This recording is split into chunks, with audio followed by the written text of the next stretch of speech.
Etika dalam teknologi informasi. Etika dalam masyarakat informasi. Di poin yang pertama, ada tanggung jawab.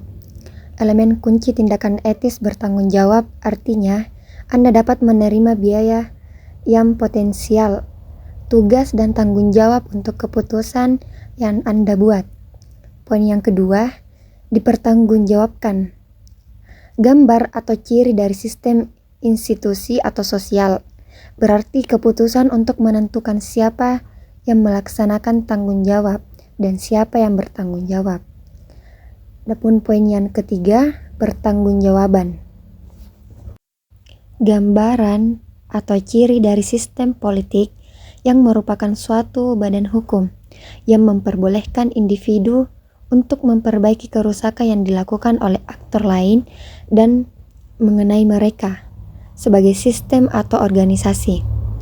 Dan poin terakhir yaitu proses hak, segi yang berhubungan dengan masyarakat yang diatur hukum dan merupakan proses yang sudah diketahui dan dipahami serta kemampuan untuk permohonan banding ke otoritas yang lebih tinggi guna menjamin bahwa hukum diaplikasikan secara benar.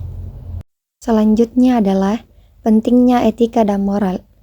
Etika adalah suatu di mana dan bagaimana cabang utama filsafat yang mempelajari nilai atau kualitas yang menjadi studi mengenai standar dan penilaian moral.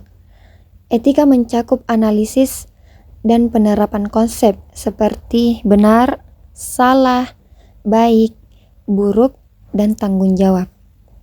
Moral, akhlak, etika, atau susila adalah istilah manusia yang menyebut ke manusia atau orang lainnya dalam tindakan yang memiliki nilai positif. Manusia yang tidak memiliki moral disebut amoral. Artinya, dia tidak bermoral dan tidak memiliki nilai positif dalam pandangan manusia lainnya. Selanjutnya ada teknologi informasi di Indonesia. Teknologi komputer baru diperkenalkan di Indonesia dalam kurun waktu antara tahun 1970 sampai dengan tahun 1972-an. Universitas Indonesia termasuk salah satu perguruan tinggi pertama yang menjadi salah satu tempat pengenalan teknologi komputer di Indonesia pada tahun 1984. Terjadi perkembangan yang drastis di mana jaringan teknologi di Indonesia sudah mulai terhubung ke internet melalui jaringan AI-Net, sebuah jaringan internal kampus AI yang terhubung melalui UU-Net. Pada 1984, AI-Net di Indonesia berhasil menghubungkan kampus-kampus besar seperti ITB, UGM, ITS, Unhas, Universitas Terbuka, dan Dirjen Pendidikan Tinggi atau DKTI Depdikbud. Secara nasional, pemerintah sendiri juga meluncurkan portal nasional pada tanggal 20 Mei 2002 yang diharapkan menjadi pelapor konsep e-Indonesia. Tidak hanya itu, pemerintah baru Joko Widodo menyatakan rencananya untuk membangun pemerintahan yang bersih dan efisien melalui penerapan aplikasi teknologi informasi dan komunikasi online.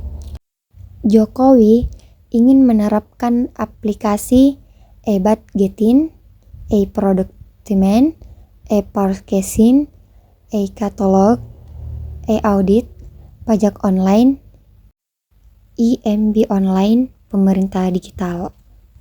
Selanjutnya poin terakhir yaitu haki. Haki atau hak atas kekayaan intelektual adalah hak eksklusif yang diberikan suatu hukum atau peraturan kepada seorang atau sekelompok orang atas karya ciptanya. Pada intinya, haki adalah hak untuk menikmati secara ekonomis hasil dari suatu kreativitas intelektual. Objek yang diatur dalam haki adalah karya-karya yang timbul atau lahir karena kemampuan intelektual manusia. Hak atas kekayaan intelektual di era digital menghadapi tantangan hukum dan etika yang kompleks seiring dengan transformasi teknologi informasi. Karya-karya kreatif dan inovasi dalam bentuk konten digital, perangkat lunak, dan teknologi baru semakin rentan terhadap pelanggaran hak cipta, pencurian data, dan pelanggaran paten. Baik, jadi itulah paparan materi dari saya. Selanjutnya, kesimpulannya. Teknologi sudah seperti kebutuhan yang selalu mendampingi kita sebagai alat bantu dalam komunikasi dan lainnya. Teknologi informasi dan komunikasi atau TIK adalah segala kegiatan yang terkait dengan pemrosesan, pengelolaan, dan penyampaian atau pemindahan informasi antara sarana atau media. Perkembangan teknologi informasi telah menyebabkan dunia menjadi tanpa batas atau borderless, dan perubahan sosial, budaya, ekonomi, dan pola penegakan hukum secara signifikan berlangsung dengan demikian.